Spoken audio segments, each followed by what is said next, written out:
Om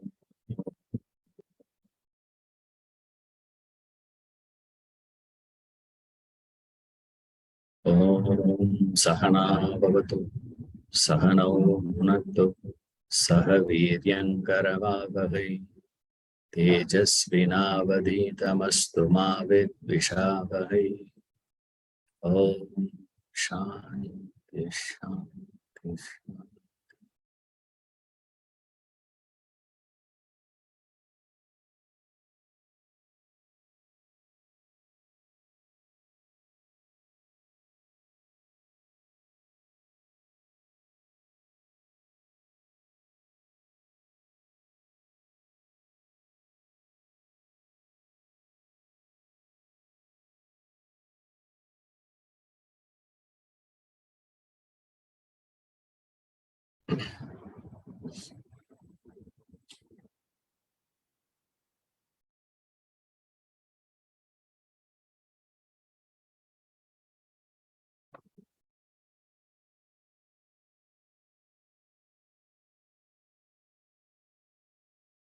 God is neutral. He has no preferences. He has no favorites or not so favorites. But then how we relate, the response happens. There's nothing from his side. He doesn't do anything on his own. That's what Ramakrishna Paramahamsa says. God is like a mirror, he says.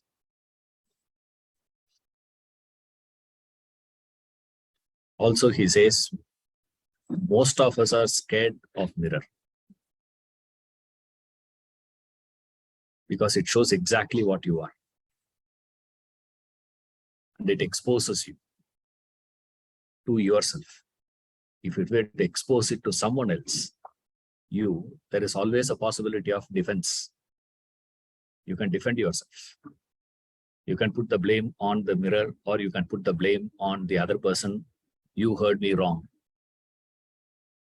I have been misquoted. I have been quoted out of context. All these politicians, they say, no.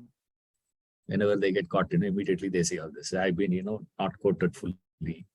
All this. But when it is exposing it to yourself, what will you do? That is why we are scared. Remember, the fear of Arjuna is that. It's the same fear for all of us. We are scared of God.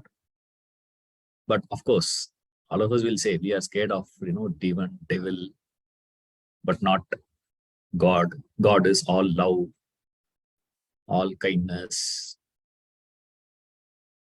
We use big, big words. But factually, the problem is we can't relate to God. Since we are not able to relate to God, God is helpless, because that's refinement, culture. A cultured person will not force himself uninvited. They will not force themselves. They don't get in. That's refinement. Unless there is actual need. In emergency only. You don't force. You don't poke your nose. A cultured person will not poke their nose in the neighbor's house. What's happening? What's going on? Who is coming? Who is going? What are they talking? All the time you are listening to what is happening, the conversation in the neighbor's house. That's uncultured behavior. The cultured behavior is you don't go in. Now, if we humans ourselves need this, God is superlative culture, highly refined. When I say God, I mean God, Guru, Shastras, all same. All three have the same behavioral pattern. They don't force themselves. if they force themselves into your life, this is what we all expect. God should come and help me. God says, that's not refinement. That's not culture. I am a cultured person. How can I come in? Unless you invite me. That invitation has to be given from our side. And then he'll come in. In fact, once you give the invitation, you realize the fellow is already there. The problem is we are so scared of God. And you will find that here. The stages of the various emotions experienced by Arjuna when he sees the form. So when he starts describing the form, he is in a stage. Then it develops into something, and then it develops into something. You see that shade very clearly demonstrated by Arjuna here. And remember, that is the right stages of development. Don't think something wrong with Arjuna. Remember that. That is the right approach. The right approach is these 3 steps. When you go there, I'll explain the steps. Now, today, because of our so-called intelligence, 21st century we are all. So what? Have you heard this? We are in the 21st century. Now we behave like this.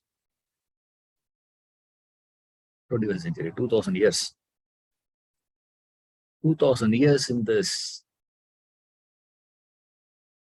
action of earth, life. What is 2000? You know that they made a calculation. If you imagine the whole life were to be 24 hours, in that human species started its existence in the last 1 minute. If you take Earth, 1 minute in 24 hours, last minute we are. And we are discussing 21st century. Remember, if you have not processed the stages that Arjuna has experiencing, something wrong with you. Don't say something wrong with Arjuna. Arjuna is not wrong. He is correct. If Arjuna were to be wrong, Krishna wouldn't have shown that Vishwarupa itself to him. So Krishna clearly specified. Arjuna also clearly stated in the beginning of the chapter itself, if you believe I am qualified, give me, show me. And Krishna confirmed, yes, you are qualified. So after the qualification, only he is showing the form. So we can't say it is Arjuna's fault. That is the right method. And to 99% of you, that method will look wrong. Because I am saying, you may say yes in this classroom.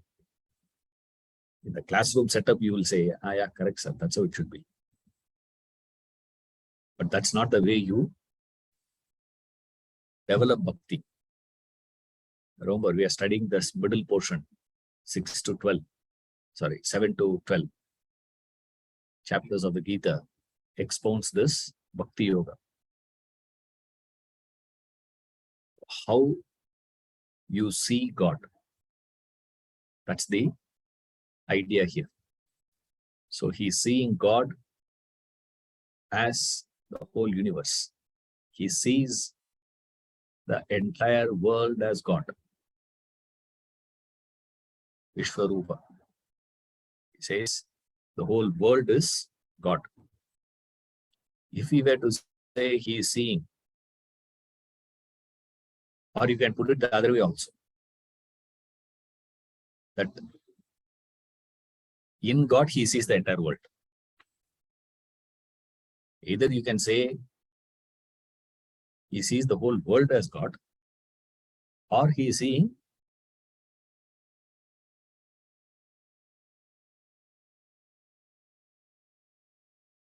so when Arjuna is seeing in that one form the whole world, or he sees the world itself as God. Either way, it's okay. It doesn't make any difference there. It's the same thing.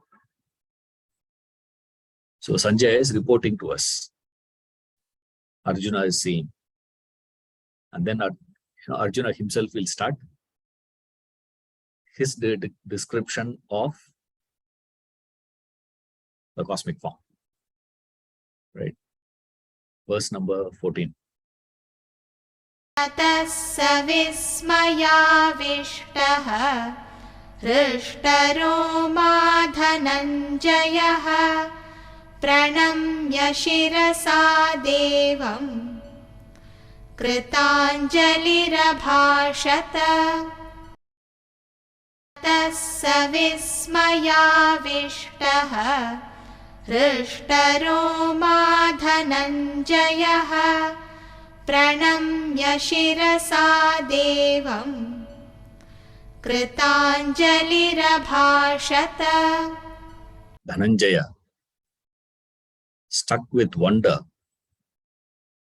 horripilating, bowing his head to the god, spoke with joined palms.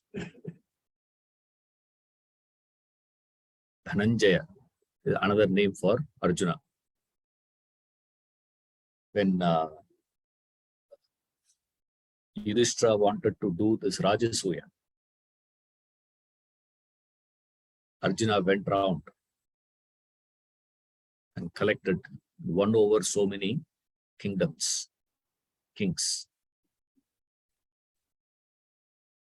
subjugating them to Indraprastha. So he collected so much. That's the time he got the name Dhananjaya.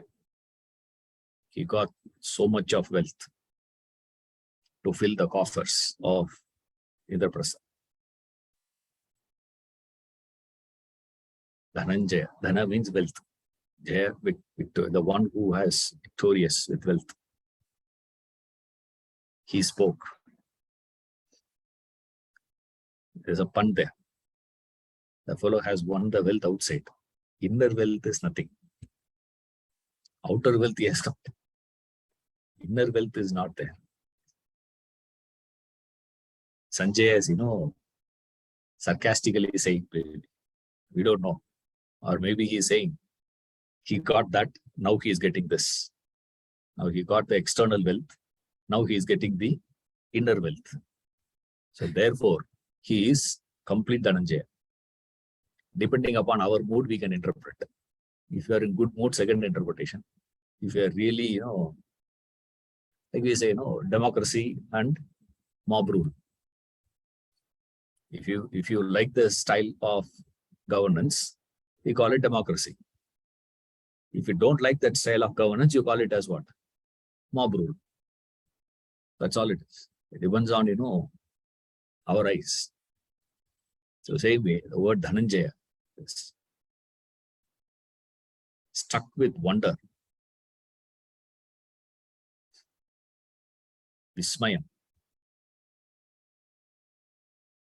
Struck with wonder. Vismaya is wonder.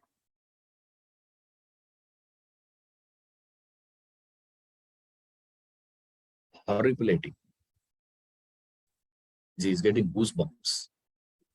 So horripilating, the goosebumps.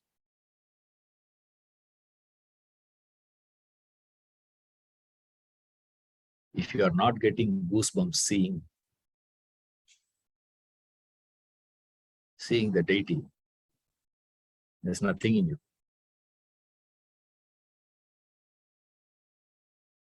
You see the beloved, you should get goosebumps. If you're not getting goosebumps seeing somebody, say, I love you. empty sound. Just empty.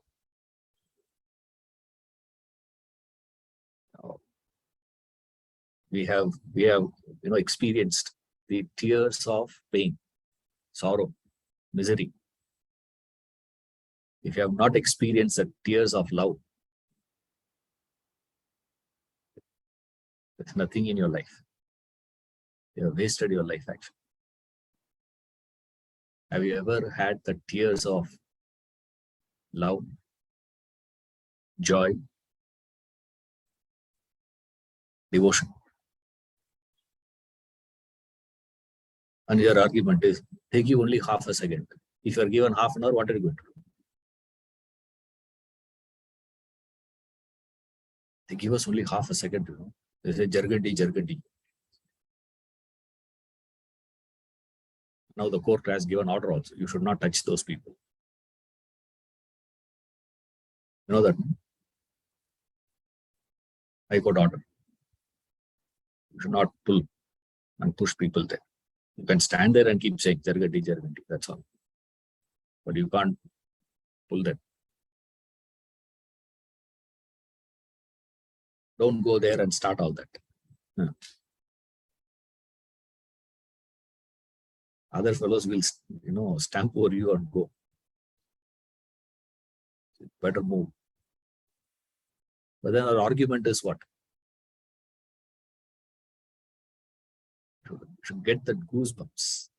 That's why he is qualifying. See, remember, all this is qualifying the state of Arjuna. Arjuna is in real devotion. That bhakti bhavana means you must have all these things. If you are not experiencing all this, at the level of the mind or at the level of the intellect, you say what? Stuck with wonder, Vismaya. What is Vismaya? Well, what is this wonderment? Beyond comprehension. Your intellect is not able to comprehend something. It's beyond. So there you get that wonder, Vismaya. Horribility.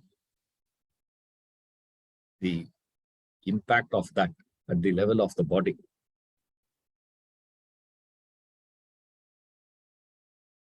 Pratanjali, the joint palms. Joint palms, all of you, I suppose, you are all familiar with all that now. Symbolism of all this. We can't be dealing with all that at this stage. Right? Very simple that is. The 5 fingers represent the senses. 5 fingers. Or Panchakosha. Whatever, anything you can put in that 5 fingers.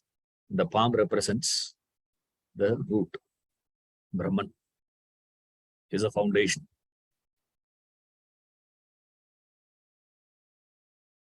The self that is the foundation for the Panchakoshas in me, and the self that is foundation, the Panchakoshas in you, joins. That's why we say Namaste. We say Namaste. What we are referring to is not greeting. We are not greeting the other person, remember. Nor we are saying hello. All this. We are saying both are one. That's why we say Namaste.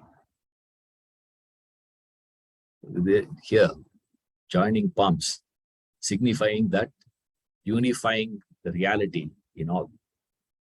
Recognition of that unifying reality in you and in me is the expression.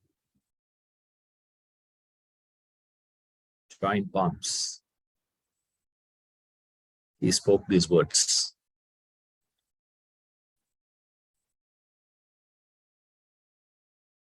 What does he speak? Let's see. Arjun उवाच पश्यामि देवांस्तव देवदेहे सर्वांस्तथा भूतविशेषसङ्घान् ब्रह्माणमीशं कमलासनस्थम् ऋषींश्च सर्वानुरगांश्च दिव्यान् अर्जुन उवाच पश्यामि देवांस्तव देवदेहे सर्वांस्तथा भूतविशेषसङ्घान् ब्रह्माणमीशं कमलासनस्थम् ऋषींश्च सर्वानुरगांश्च दिव्यान् Pashyami, I see.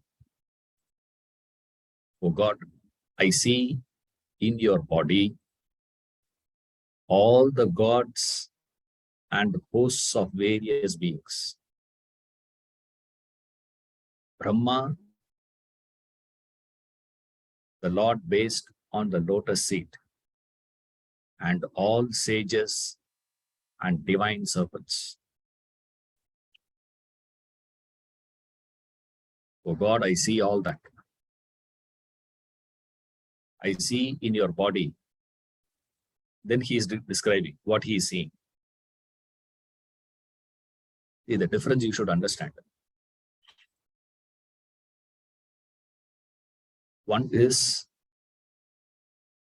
you bake a cake and eat it. Another one is you read the recipe of the cake.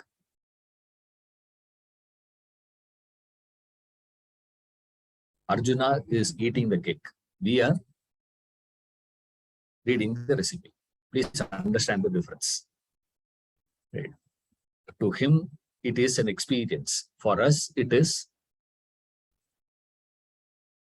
nothing. It's just words.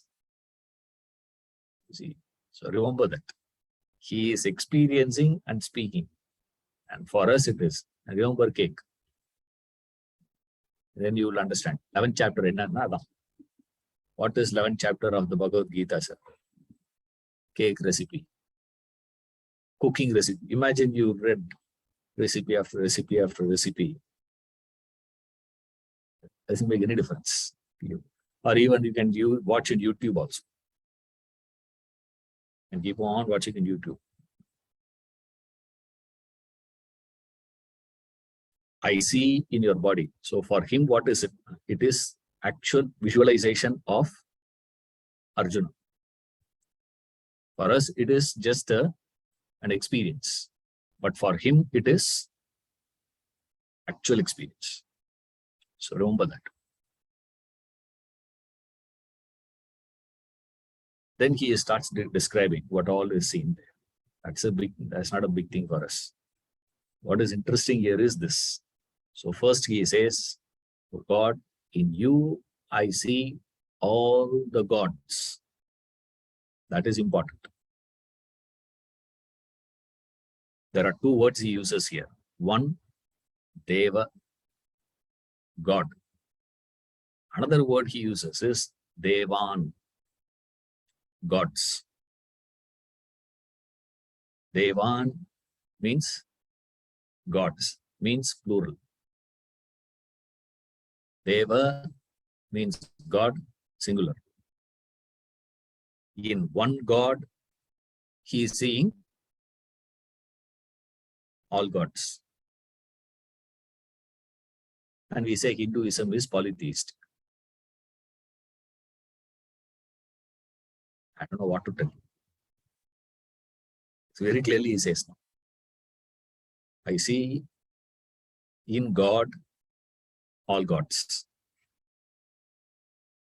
And we translated it as in your body. Right? If you want to actually take it literally, in the Deva, I am seeing Devan. In God, I'm seeing gods. Underline that. And anybody asks, this is not stated by some rishi. Okay. This statement is not made by some rishi. You don't have to quote the Vedas. Veda says, one God. All these great men call them in Vipra, Bahuda, Vadanti. Nothing needed.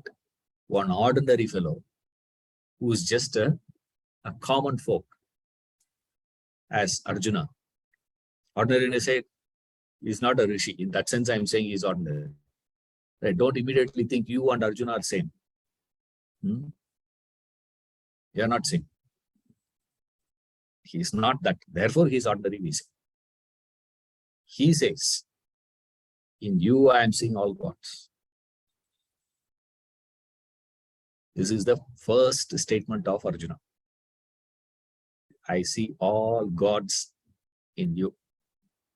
In one God, I see all gods.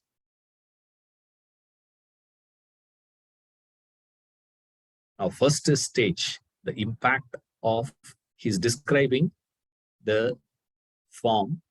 Through his description, we understand certain things. What is that we understand is the impact the vision has on Arjuna. From the description of Arjuna, we understand what is the impact of the vision on Arjuna. And there we see Arjuna experiencing three things. First stage of his description goes in one style. First, the description changes. Then again, the description changes to another shade. That's what is happening here to him.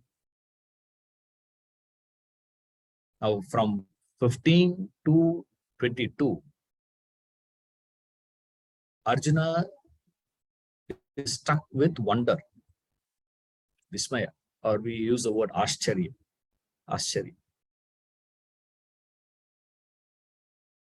Then from 23 to 30, his experiencing fear. Bhaya. First is Ashcharya. Then that Ashcharya transforms itself into Bhaya, fear. And then that fear transforms into devotion and surrender. In 31st verse, he surrenders.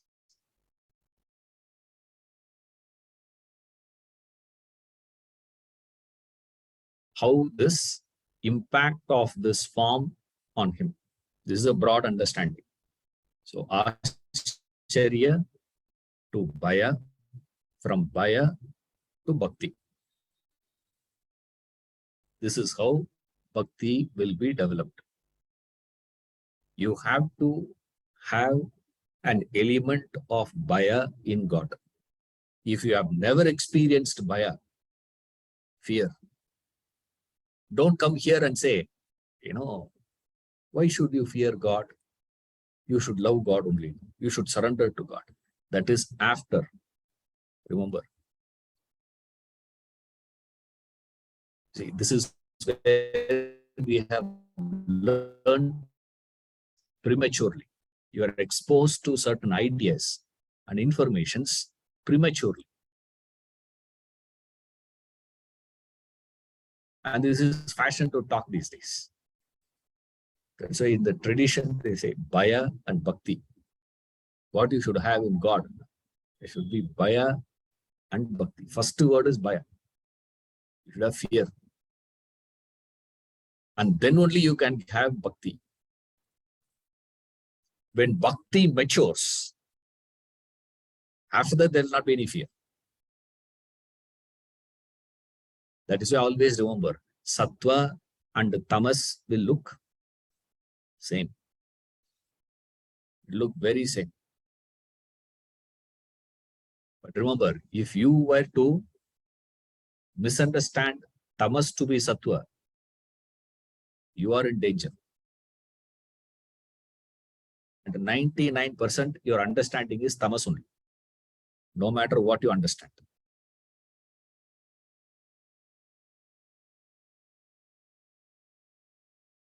How many of you have fear in God? Do you understand fear? Huh? What is fear?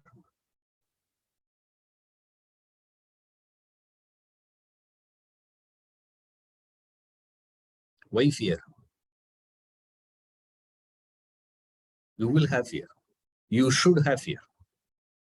That's what I said in the beginning, in the introduction.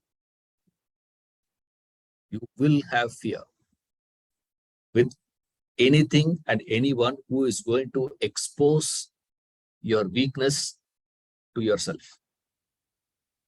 That's why we avoid. Why we avoid?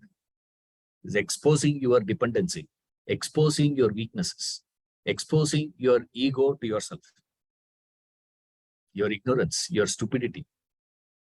And the problem is you believe your stupidity to be knowledge, wisdom. Therefore, you will try to avoid such a personality, isn't it? It's as simple as that. Ramakrishna Paramahamsa will not have any fear looking at Kali. If you go to the temple and you look at Kali and if you also say, I'm also not having any fear.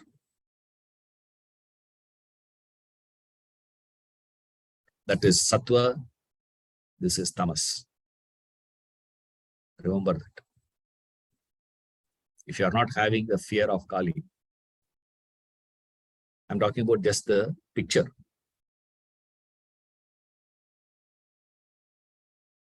Something wrong with you.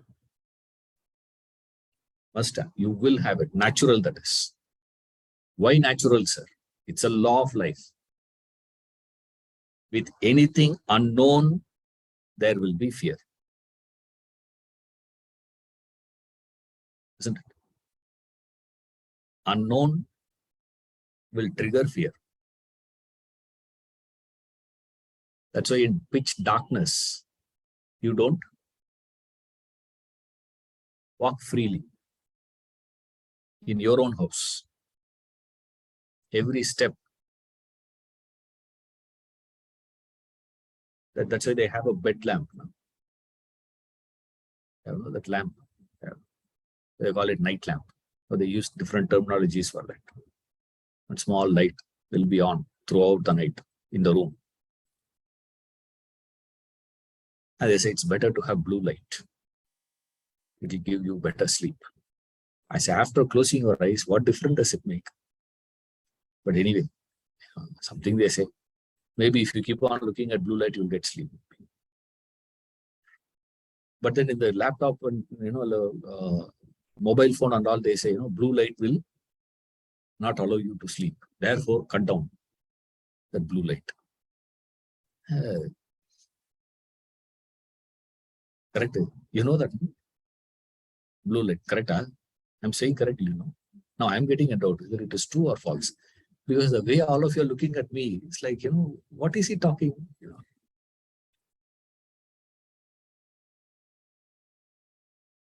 Blue light gives good sleep. Blue light in computer keeps you awake. Weirdos. Why you need to have the light? Because in your own house, you wake up in the middle of the night to use a washroom. You cannot walk. Tuck, tuck, tuck, you can't walk. Why? Hesitation is there. Every step there is hesitation. Why? You don't know. You don't know God. Okay. How can you not have fear there? If a fellow comes and says, he is defying the very law of fear. How can you not have it? After gaining the knowledge of God, you can. But have you put in any effort to gain the knowledge of God? What sort of an effort that you have put in? If at all you claim that you are putting in effort, that's a lukewarm effort. With a lukewarm effort, what knowledge you will gain? What is lukewarm effort?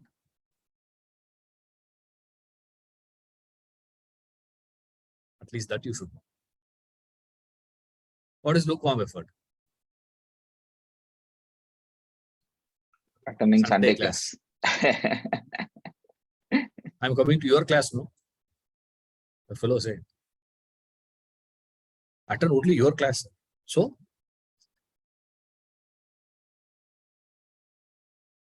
1.5 hours in a week.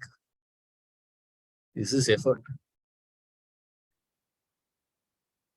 For nothing, this is okay, right? But this is not sufficient for you to gain the knowledge of God. To gain that knowledge, what is needed, that you have to pay. The price has to be paid to gain that knowledge. That's what you call as delusion. So he does experience. But before that, he experiences what? He experiences that Ashcharya, that wonderment, Vismaya. That's the first thing, Sanjaya reports. He experiences that wonder. He wonders how. What is wonderment? Anything that you see as new, that will be wonderment.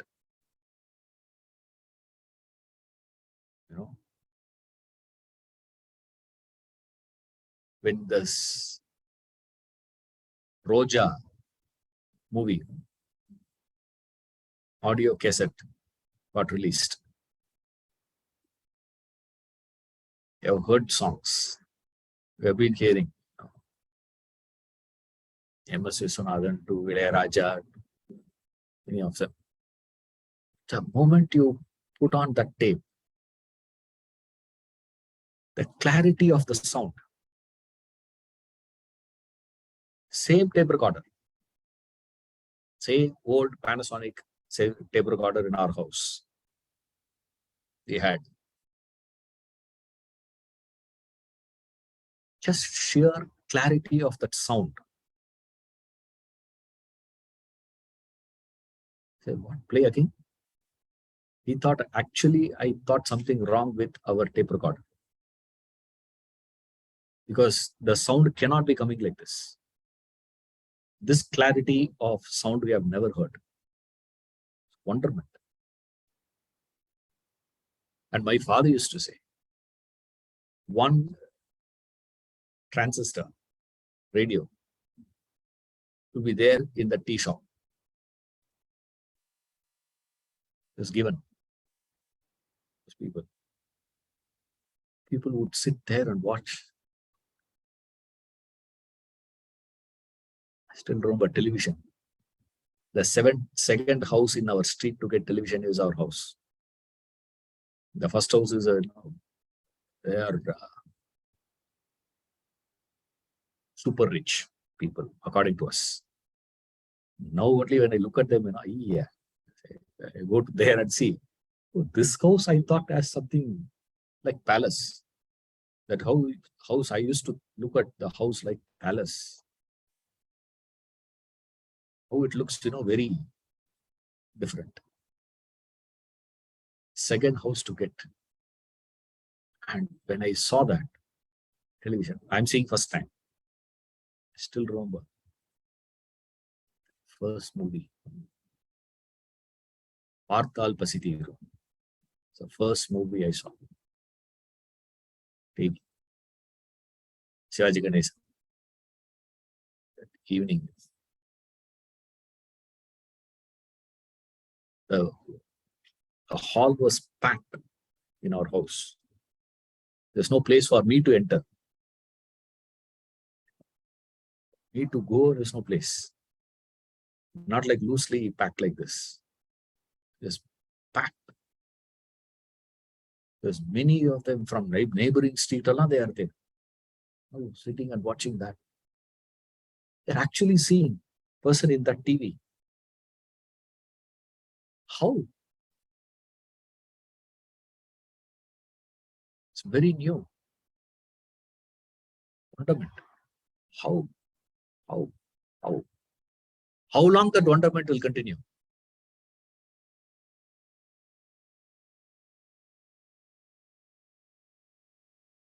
How long? Till you understand the science behind it. It will continue.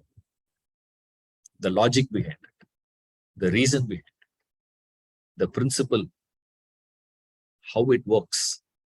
The moment you understand the logic of it, after that there is no wonderment. After that, what do you call? Trick. The magic, now you will call it as a trick. If it is television, you call it as technology. That's all the references.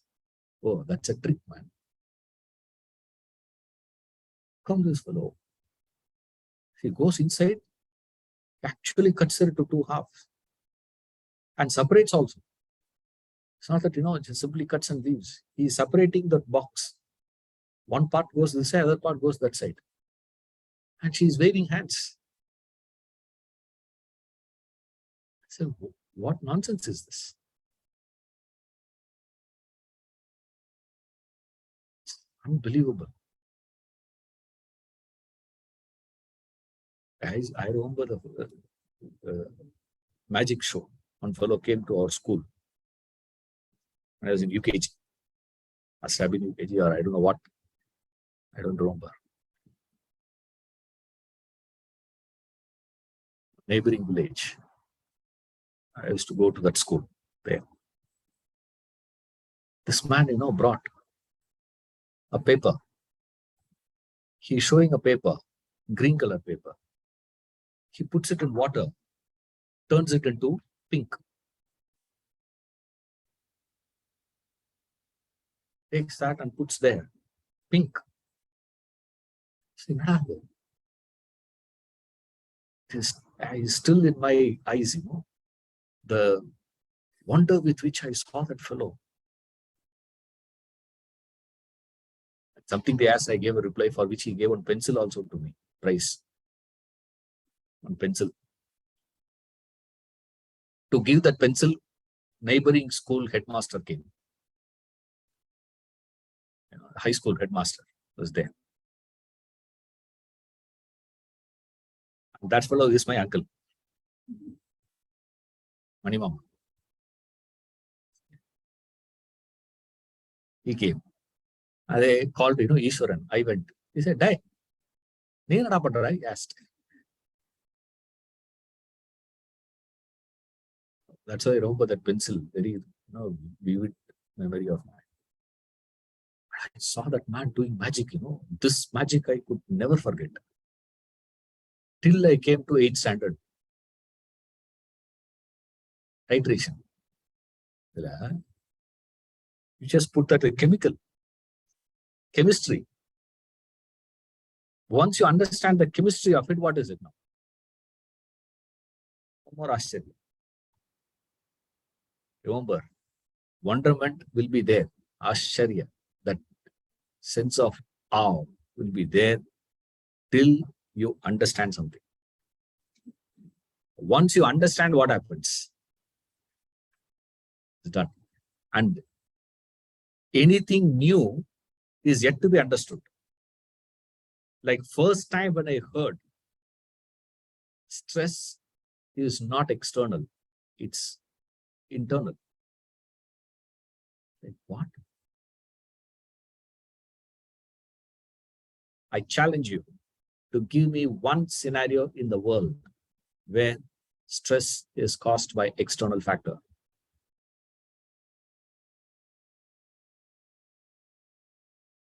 What? New. Now when you hear it, what? Atherian said, next verse. Isn't it? First time when you heard, God works like petrol and car.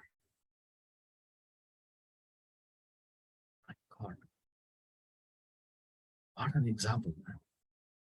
What an explanation. You're stuck with that for a long, long period. After a point, what happens? I can relax. You can put the pen down. God works like petrol. 15 minutes, you can relax. That's what it is. Now, what's happening in Arjuna is this. Arjuna's eyes seeing the form. And then the mind is experiencing it. Eyes seeing, the mind is experiencing, but the intellect is not able to comprehend it. It's not able to fix it. It's not able to understand. Since his intellect is not able to understand the experience of his, it is Ashcharya. For you, what is it? Oh God, I see in your body all the gods and hosts of various beings. Sir, and the hosts of various beings, you can't think more than that. You explained all other things, but that hosts of various beings, what is he referring to? What you can see. But his experience is not that. His experience is very different. I see Lord Brahma, not Brahman. If he sees Brahman, it is not possible. Why? You cannot objectify Brahman. It is subjective experience. Now he is objectively he is experiencing it, the universal form. Therefore, it is not referring to Brahman. It is referring to Lord Brahma. That's how we identify. And then he is seated on the lotus.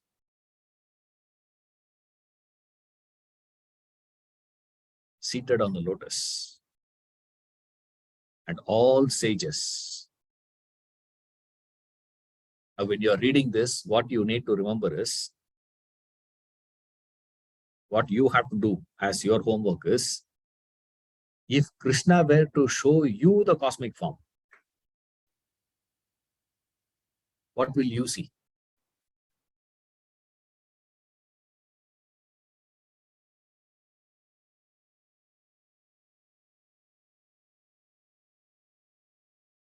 Have you ever thought of? Imagine that. Imagine Krishna comes and says, okay, I will show you Vishwarupa. And I'll give you the Jnana Chakshu also. Not, sorry, Jnana Chakshu. Divya Chakshu. Jnana Chakshu is you have to learn. Right? Divya Chakshu. I'll give you this Divya Chakshu. Because Chakshus were all various types, Dhyana Chakshu is there.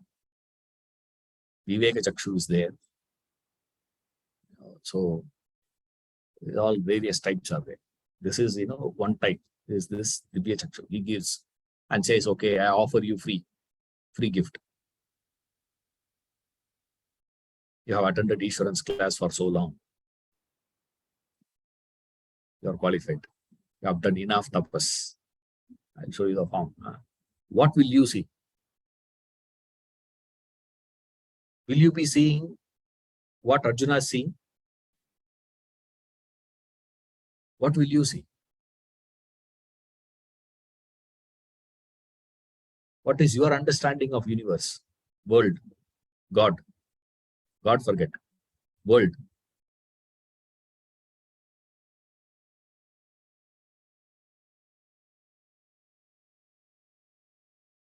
Means?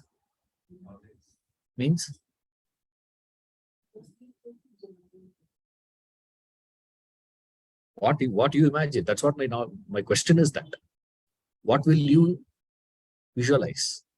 Because remember, your visualization is directly connected to your knowledge. Vishwarupa is same, right? But what Duryodhana saw is very different. What Sanjaya saw is very different. What Arjuna is seeing is very different. All different. Because each one is giving different descriptions. Different descriptions. Because Sanjay also sees that Vishwarupa last, when Krishna is about to die, he meets Sanjaya and Sanjaya requests him, I want to see that. Will you show me? He says, yeah, of course. He shows. That description of Vishwarupa is very different. And here itself we saw. We see that. How Sanjaya describes, how Arjuna is going to describe. Remember, the description is connected to your knowledge. Your visualization is equal to your knowledge. What is your knowledge of the world? The world. Universe. Close your eyes and say universe. What you will get?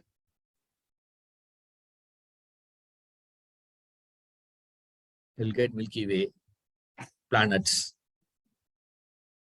That's what you will see. Correct? No? What is your, don't think in terms of what's happening in the classroom. In the classroom setup, you will say something. I'm not talking about your classroom setup here. Here you will say 101 things, all lies. Nothing is, truthful.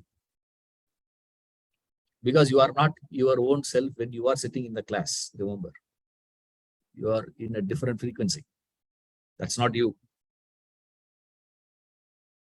That's why I'm saying it's not truth. Why? Because you don't speak your normal self. See? To speak that normal self is not possible here. So it is just, manufactured inspiration. It's just a manufactured inspiration. This is not truth. You're not truly inspired. But of course, starting point will be manufactured. Initially, that's a different thing. But your visualization is connected to your knowledge. Arjuna's knowledge of the universe is what? Various gods, Brahma. The moment he says world, first thing he gets is what? Creator. That shows his understanding of the world. Will you get Lord Brahma? Have you ever got Lord Brahma in your dream?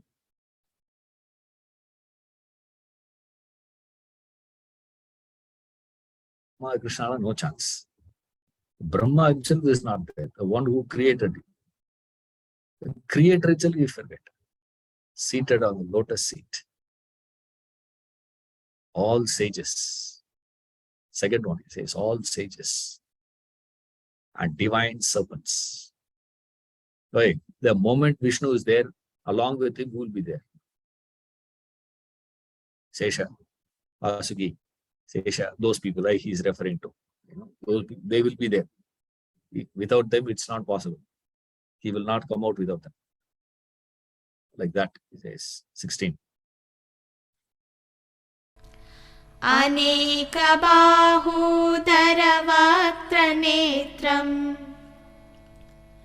पश्यामि त्वां सर्वतोऽनन्तरूपम् नान्तं न मध्यं न पुनस्तवादिम्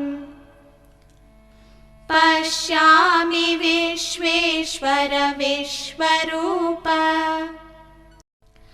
अनेकबाहूदरवक्त्रनेत्रम् पश्यामि त्वां सर्वतोऽनन्तरूपम् नान्तं न मध्यं न पुनस्तवादिम् पश्यामि विश्वेश्वर विश्वरूप. I see you in endless form everywhere with manifold arms, stomachs, mouths, and eyes. Neither your end nor middle nor also your beginning do I see, O Lord of the universe, universal form. Yeah, Asheri.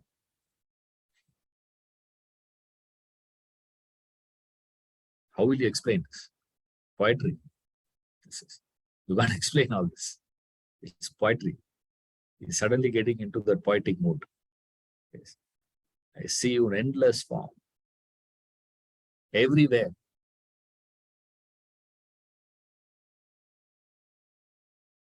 Manifold arms, stomachs, mouths, and eyes. Neither your end nor middle, also your beginning. I don't see the beginning, the end, or middle. Nothing I can see.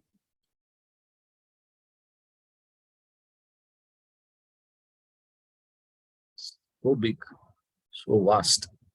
I'm not able to say that.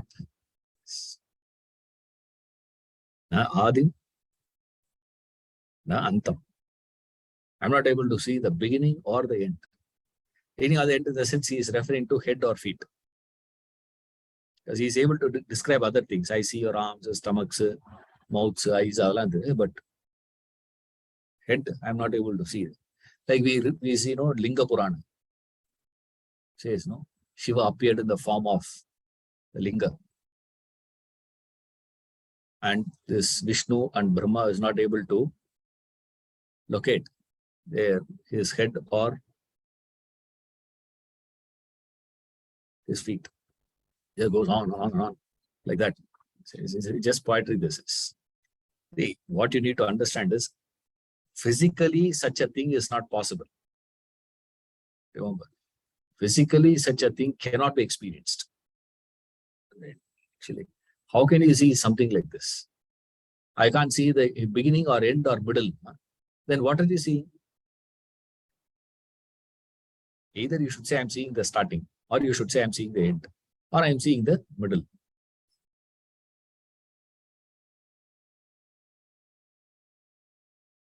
They're not seeing anything.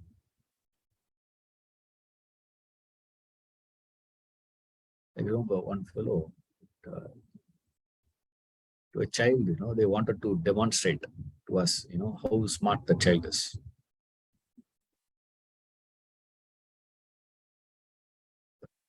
So in their house, they told the child, TV off pannu paakalam. Let's see, switch off the TV. The child replied, off panta eppadi paapa?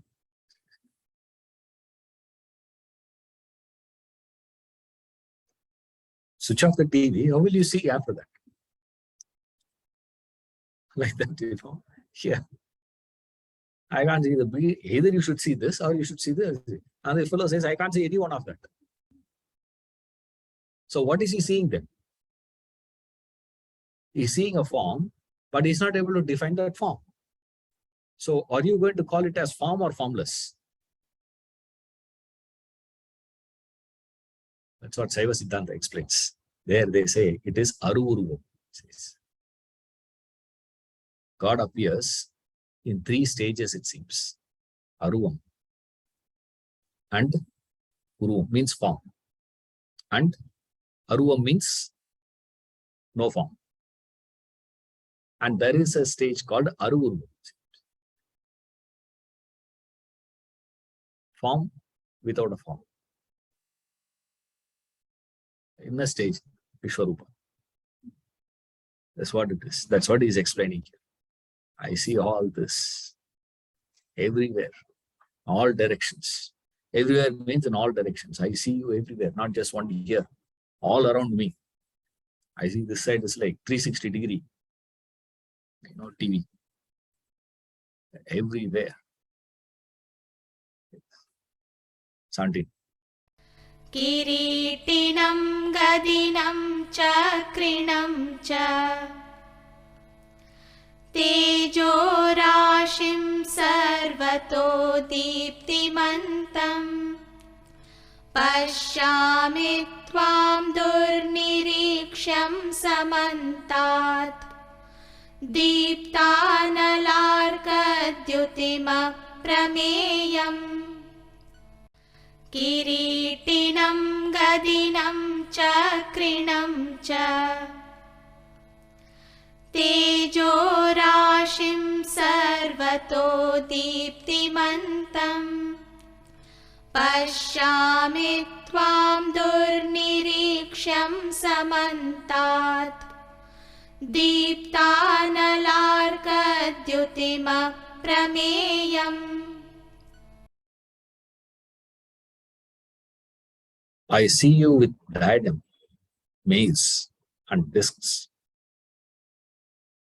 a mass of radiance shining everywhere.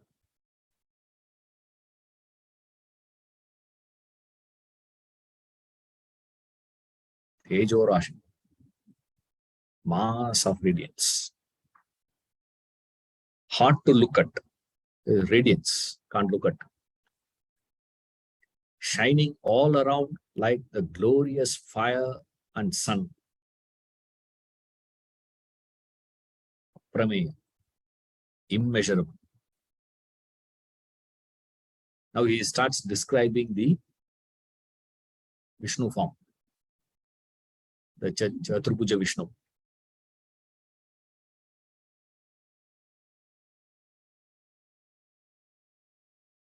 Kiritinam.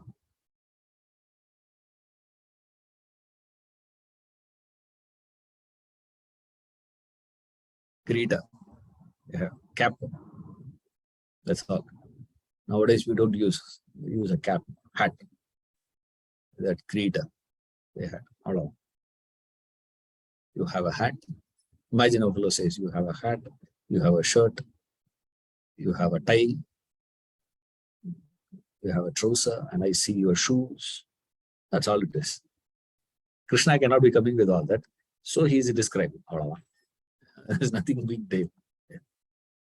Of course, I'm sure we're all familiar with the symbolism of Vishnu. Chaturbuja Vishnu, the 4 hands. He has a gata in one hand, chakra in one hand. One hand having this Padma. Another hand having this punch. He is describing all that. He is able to see something, he is not able to see the other things.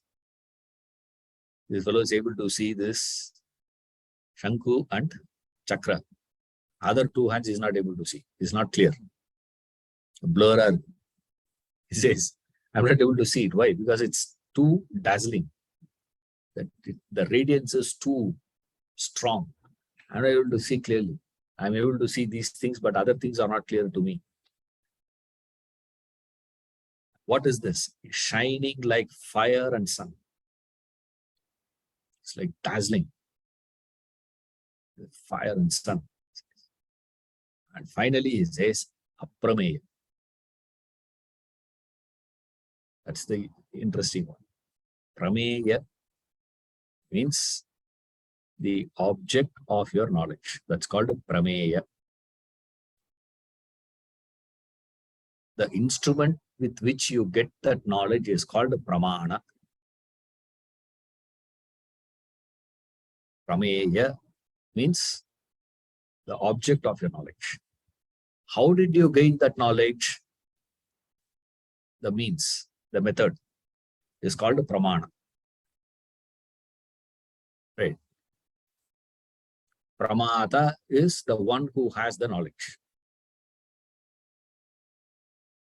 So, Prameya means object of knowledge. How do you gain that knowledge? Is only, now you have to go back to this. How we detect these things are all from this basic concepts. That's why we say, you study Vedanta treatise and then come to Bhagavad Gita. If you come directly here, you'll miss all these things. Immeasurable. That's all it is, and you'll push on. You can't really stay with it. This is what I say. Every verse in the Gita caters to the devotional, also to intellectual. Now to intellectual here, in between you get this inputs. What is it? Aprameya. That's a word. Where we pick up this understanding. What is it? You have to go back to this theory of perception. Right. I'm not going to be explaining that. The whole theory we have to explain. Basic idea is this. Details you can see in the book, right? The mind of yours goes out and perches on a particular object. It goes out and sits on an object. When this mind goes and sits on that object, you gain the knowledge of that object, the thought of that object. That's what is referred as the thought of the object. In Sanskrit, we call it as vritti. The thought of an object is called as vritti. It goes and perches. When this mind goes and perches on that object, you get the thought of that object, you get the knowledge of that object, which is known as prameya. When this mind goes and sits there, that object in turn comes and occupies your mind, as it were. So this goes and sits there, that comes and occupies here. The software is loaded. When the connection is made, the software is loaded. The loaded software is known as knowledge. That is known as prameya. Right. Now, what is happening to Arjuna is his mind is going out to go and perch on this universal form. But that universal form is not enough. His mind is not sufficient enough to contain that whole form. Therefore, he calls it as aprameya. You're all with me? Oh, beautiful it is. That's why we need, masters to interpret to us. If we read, we'll just read it and pass out. You need those great experts to explain to us. Hey, pause here, man. See. Prameya means when this vritti, the thought, goes out on an object, that object occupying the mind. When the object occupies the mind, you have this prameya, knowledge. The mind going out and perching is called vritti. In English, we call it as thought of the flower. The thought of the flower goes and sits on the object flower. Then the flower comes and occupies the mind, gets loaded into your mind. When it gets loaded into your mind only, you have the knowledge of the flower. That's called perception. This is theory of perception. All other aspects, all details, you have to study separately. Okay, this is basic idea. Basically, what's happening is your mind goes and perches, then that object comes and occupies your mind. Now, what's happening here for Arjuna is his mind is going out and sitting. But the problem is that object is so vast, no space in the mind for it to occupy. It's too big. Therefore, he says immeasurable. I cannot comprehend it. Aprameya. This is no longer, I can no longer objectify. Even though I have been attempting to objectify this form, I am not able to objectify it. I have failed in that attempt. My mind cannot contain this object, this experience. So the thought is not sufficient. Therefore, he calls it as aprameya. The form, immeasurable. Aprameya, beautiful word. To describe that form, he says, how he is failing, he is explaining the science behind his failure. Rest is poetry, that's all. I mean, I'm finding it difficult to understand your form.